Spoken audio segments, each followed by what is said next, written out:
등비급수를 수렴하고 발산하는 것을 이제 물어봤는데, 우리가 지금 무한히 더하는 걸 하고 있는 거예요. 어떤 항을 무한히 더하겠다. 얘가 수렴하니 아니면 발산하니가 궁금해. 그러면 어떻게 한다고 했냐면 n항까지 구한 다음에 그것의 극한을 구하면 되거든요. 근데 얘네가 만약에 등비수열이라면 이 공식이 있어요.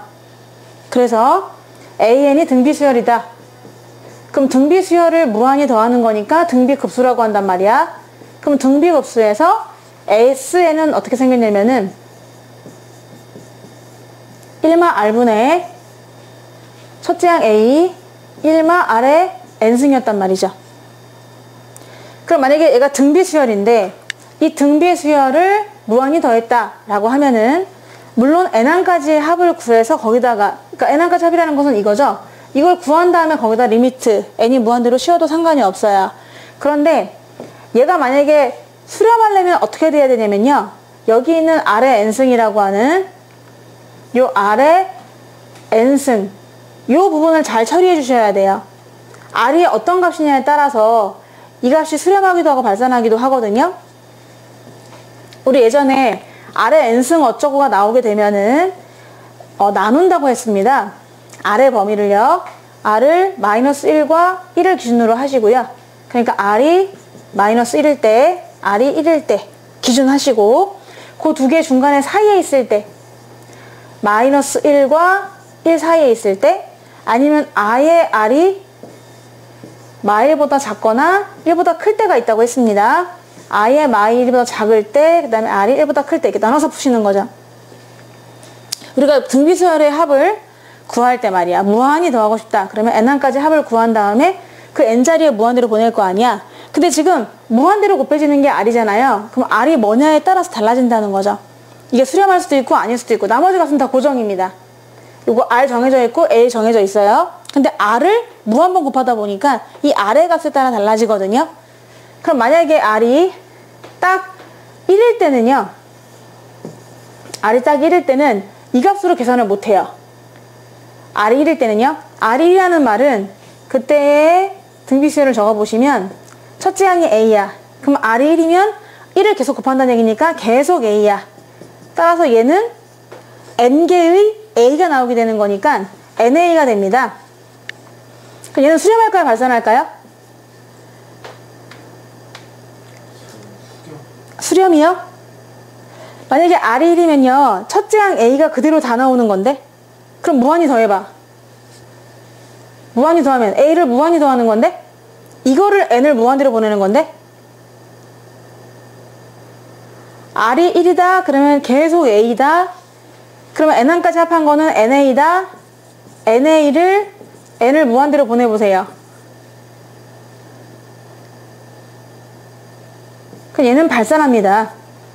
무한대가 돼요. A가 만약에 양수면은 무한대로 가는 것이고, A가 음수면은 마이너스 무한대로 가는 거죠. 등비수열에서 등비가 1이다. 그 말은 첫째 항 그대로가 계속 쭉 가는 것이다 보니까, 첫째 항이 0이 아니면은, 첫째 항이 0이면 물론 수렴을 하겠죠. 근데 첫째 항이 0이 아니면은 그 A를 계속 무한히 더하는 거라서 A가 양수면 무한대가 되고 A가 음수면 마이너스 무한대가 돼서 R이 1일 때는 발산이에요. 그래서 R이 1일 때는 구할 수 없습니다. 지금 R이 1일 때는 이걸로도 구할 수가 없어요. 분모가 0이 되니까요. 이거는 R이 1이 아닌 공식이거든요. 그래서 이렇게 되고, 그럼 만약에 R이 1보다 크다고 생각해보세요. R이 1보다 커요. 얘가 1보다 커요. 그럼 얘가 어디로 가는 거죠?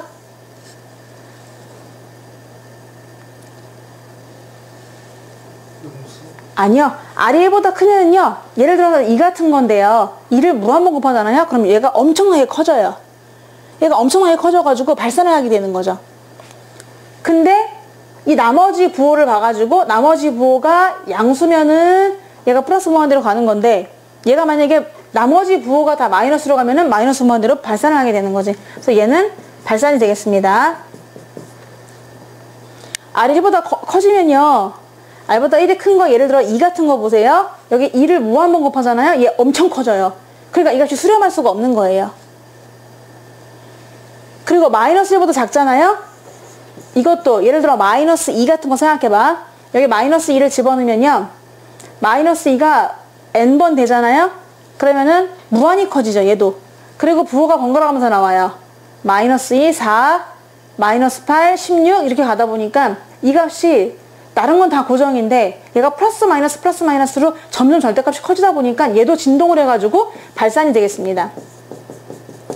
안 돼요. 안 되고. 자, R이 만약에 마이너스 1이야. 얘가 마이너스 1이면 얘 또 왔다 갔다 하죠. 마이너스 1은 홀수차 곱하면은 마이너스 1이고 짝수차 곱하면 1이잖아요. 나머지는 다 원래대로 그대로 존재하는데 고정되어 있는데 얘만 계속 마일 1 가다 보면은 이거의 값이 수렴하지는 않는다는 거예요. 예, 번갈아가면서 왔다 갔다 하니까 얘도 발산합니다. 그러면 언제만 수렴하느냐 하면은 아주 중요한데 그 공비가 마이너스 1과 1 사이일 때만 수렴해요. 마일과 1 사이일 때만. 여기에 있는 밑에 있는 요 R이 마일과 1 사이야. 그러면 무한번 곱하면 뭐로 가죠? 네?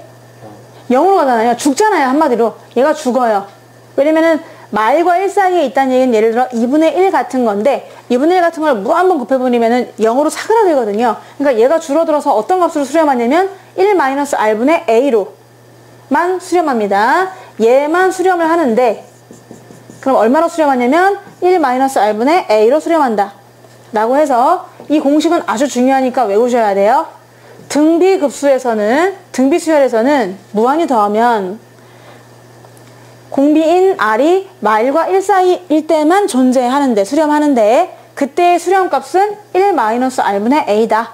왜냐? 이쪽 부분이 죽기 때문이다. 라고 생각하면 되죠. 자, 그러면 다시 지금 등비수열에서만 얘기하는 거예요. 등비수열에서 공비가 너무 중요한데요. 만약에 공비가 절대값이 1보다 작으면 다시 말해서 R이 마이너스 1과 1 사이일 때 R이 마이너스 1과 1 사이라면 수렴하고 그때 수렴값은 1-R분의 A다. 근데 이것이 아니면 즉 1보다 커나 같으면 무조건 발산한다. 라고 생각하면 되겠습니다. 그래서 우리 등비 여기 AN이 오는데 이 AN이 A 곱하기 R에 n-1이 왔어요. 누가 봐도 등비수열입니다. 이 등비수열을 무조건 무한히 더하겠다 라고 하면 얘가 만약에 수렴하고 싶죠? 그럼 두 가지가 있습니다. 얘가 수렴할 조건 R이 마일과 1 사이거나 아니면은 첫째 항 자체가 아예 처음부터 0이거나 첫째 항이 0이면요 다 쭉 0이거든요. 그러니까 그 무한한 합도 0이 되겠죠. 이 두 가지 중에 하나입니다. 공비가 마일과 1 사이거나 첫째 항이 0이거나. 그럼 수렴한다고 했는데 이때는 얼마로 수렴할까요? 1-R분의 A로 수렴하고요. 이때는 얼마로 수렴할까요? 네, 0으로 수렴하는 거죠. 그래서 반드시 외워놓으셔야 되고 많이 나옵니다. 아주 중요합니다. 그런데 얘는 있잖아. 무한히 더하는 거니까 등비급수입니다. 등비급수. 등비급수는 1이 없어요.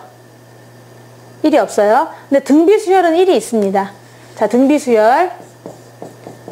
우리 등비수열이 A, R에 n-1이 있었는데 요게 만약에 한없이 어떤 값으로 수렴할 조건이라고 하면은 이때의 공비는 마이너스 1과 1 사이인데 1은 들어가도 돼요. 얘는 그냥 수의 나열, 수의 그 목표를 보는 거잖아요. 더하는 게 아니고요. 그래서 두 개를 구분하셔야 됩니다. 그냥 등비수열 같은 경우는 등비수열이 수렴하려면 1이 돼도 괜찮아요. 공비가. 그러면 처음 나와 있는 A가 계속 A니까 A로 한없이 가까이 간단 말이야. 근데 이거는 등비급수다 보니까 1은 빠져야 되는 거죠. 만약에 R이 1이면 걔는 발산합니다. 첫째 항 A가 그대로 쭉 나오니까 그래서 무한히 더하는 거니까 걔는 발산하는 거죠. 그래서 이게 급수냐 수열이냐가 되게 중요한 거예요. 그래서 여기서는 급수 이 공식을 반드시 외워놓습니다.